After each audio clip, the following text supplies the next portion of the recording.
In 1911, every admiral in Britain told me I was a fool. They said, "Winston, coal is safe. Coal is ours. It sits beneath Welsh hills that no enemy can reach." I said, "Switch the Navy to oil anyway." They called it reckless. I called it the future.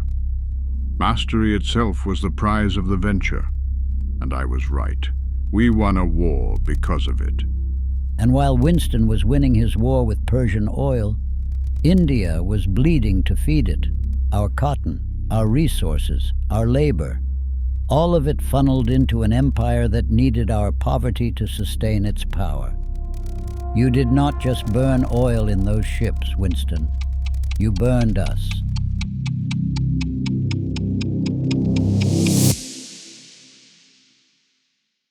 Let me explain something that most politicians are too cowardly to say plainly. Energy is not an environmental question. Energy is not an economic question. Energy is a question of national survival. When I converted the Royal Navy from coal to oil, I knew I was creating a dependency on Persia. My critics said that was weakness. I said no, ownership of that dependency is strength. So I had Britain purchase a controlling stake in the Anglo-Persian oil company, the state and the resource bound together. Because a nation that does not control its fuel is a nation that can be strangled without a single shot fired. That is not imperialism. That is arithmetic. It is imperialism dressed in arithmetic. Your Anglo-Persian oil company, whose land was that oil sitting beneath? Whose people lived above it? And what did they receive in return for the fuel that powered your empire's navy? They received order, infrastructure, the rule of law. Yes, the order of the occupied, the infrastructure of extraction, and the law of the man holding the gun. In 1930, I walked 240 miles to the sea, not to negotiate with Britain, not to ask for better terms, to pick up salt. You may laugh, many did, but that walk said something that no army could say. We do not need you. My Swadeshi movement was not about cloth. It was not about spinning wheels. It was about this single idea, that the most powerful act a colonized people can perform is to stop consuming the product of their oppressor. Burn the foreign cloth. Make your own salt. Grow your own food. Generate your own power. When you depend on nothing from an empire, the empire has nothing to threaten you with. A beautiful philosophy, absolutely useless against a panzer division. And yet, we won, without a single tank. You won because Britain was exhausted from the war I fought. The war you told me Britain should lose gracefully to Japan and Germany. You wrote that letter in 1942. Leave India to God or anarchy, you said, while the Nazis were at the gates. I said Britain should not use India as a shield for a war India had no voice in declaring. That is not surrender. That is dignity. Dignity does not defeat Hitler. And what of Bengal, Winston? 1943. 3 million people died of famine in Bengal, not from drought, not from flood. The harvest was adequate, but your government exported grain from a starving province to feed a war effort while Indians ate bark and grass. When asked to release emergency food stocks, you asked why I had not yet died. The war required 3 million Indian deaths? Tell me, Winston, when you speak of energy security, whose security? Secured for whom? At whose expense? War is not surgery. You cannot cut out only what needs to come out.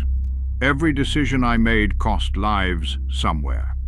Every decision I did not make would have cost more. That is the mathematics of command. I do not expect you to understand it. You never held command. No, I held something harder. Responsibility without power.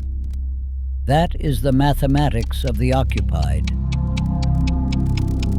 We are speaking of the past, Winston. Let us speak of today. Gladly.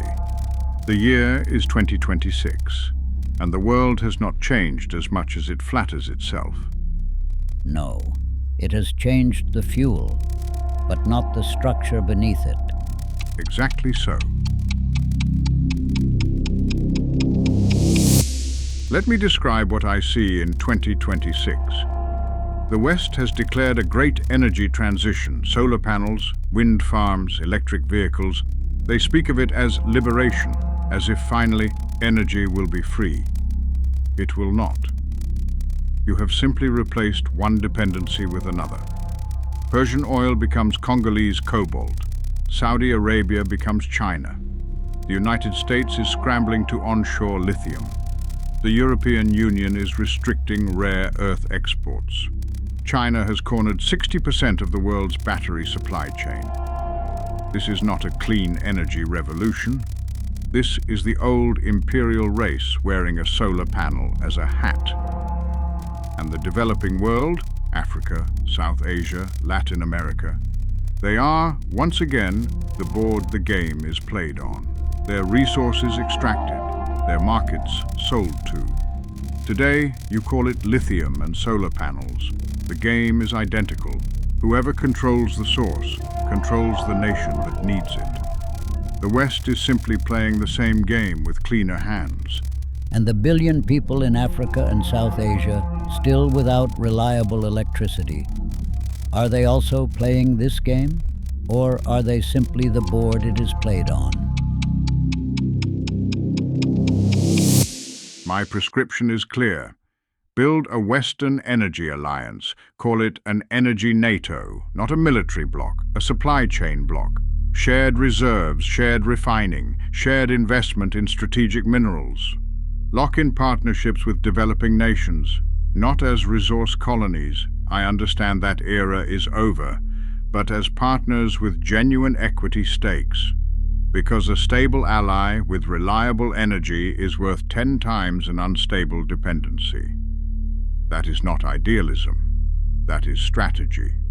It is strategy. And I do not entirely disagree with the diagnosis, Winston. Where I disagree is the prescription. You are still trying to win the energy race. I am asking, what if the developing world refused to run it? Solar technology in 2026 is not 1930. The cost of a solar panel has fallen 90% in 15 years. A village in Bihar, in the Sahel, in rural Indonesia, can today put panels on every roof, a battery in every community hall, and generate its own power, without owing a single dollar to the IMF, without a contract with a Western energy consortium, without waiting for a grid that was never coming. This is Swadeshi, not spinning wheels, solar panels, not hand-woven cloth, locally owned microgrids. The principle is identical. Make it yourself, own it yourself, depend on no empire. The developing world does not need to win the lithium race. It needs to build systems that make the lithium race irrelevant to them. And hospitals, and semiconductor fabrication, and the data infrastructure that runs a modern economy? You cannot power a teaching hospital on a village microgrid. No.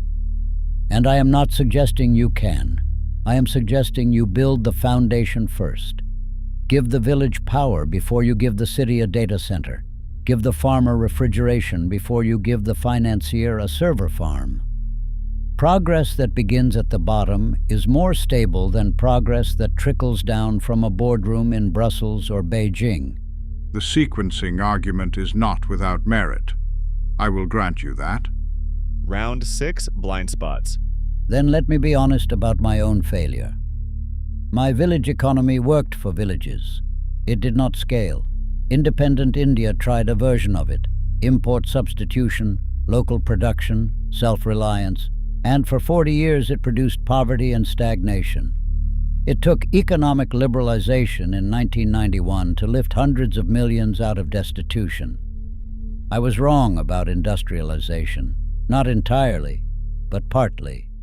The machine is not the enemy. Unaccountable power over the machine is the enemy. There is a difference. And I will tell you where I am wrong. My model requires a dominant power to enforce it, a hegemon willing to bear the cost of keeping the system stable. Britain was that power in my time. America tried to be that power after me.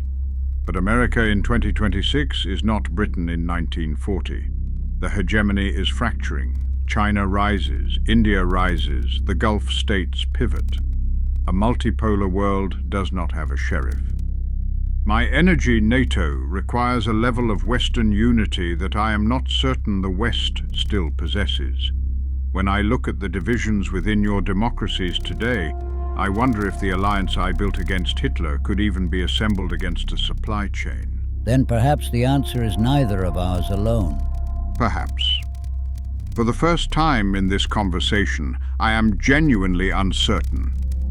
Uncertainty is the beginning of wisdom, Winston. You should try it more often. I find it deeply uncomfortable. I prefer conviction. I know. That is both your greatest strength and your most dangerous flaw. Before we close, there is a war being fought right now that proves everything we have been arguing. On the 28th of February, 2026, the United States and Israel launched strikes against Iran. They struck military targets, government buildings, civilian infrastructure. They killed the supreme leader. And they did it the night after Iran had agreed to eliminate its enriched uranium stockpile under full international verification. A peace deal was on the table. They chose the table to bomb. And now, 4 weeks in, nearly 2,000 dead in Iran, over 1,000 dead in Lebanon, 13 American soldiers killed. The Strait of Hormuz is effectively closed. Oil has risen 36%. Egypt is rationing electricity. Ethiopia, a nation that imports every drop of petrol it uses, has people sleeping in their cars in fuel queues. Kenyan tea worth $24 million is rotting at Mombasa port. The Philippines has declared a national energy emergency. This is what we have been talking about for 15 minutes. Energy is power. And when power goes to war, it is not only the enemy that suffers. It is every nation that depended on the system the powerful claimed to protect. I have fought wars. I have ordered bombings. I understand the logic of preemption strike before the threat matures. But I never struck a nation the night after it agreed to disarm. Whatever this war achieves, and it may achieve something, it began with a betrayal. And betrayals have consequences that outlast any battlefield victory. And I would say this. I spent my life being told that nonviolence was naive, that the world only understands force, that peace is what happens after the powerful are satisfied. 4 weeks into this war, no one is satisfied. No one is safer. The global economy is fracturing.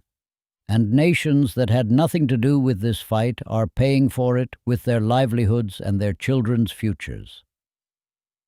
Perhaps it is not nonviolence that is naive. Perhaps it is the belief that one more war will finally be the one that brings peace. 2 men, 1 broken system. No clean answers. But perhaps a clearer set of questions.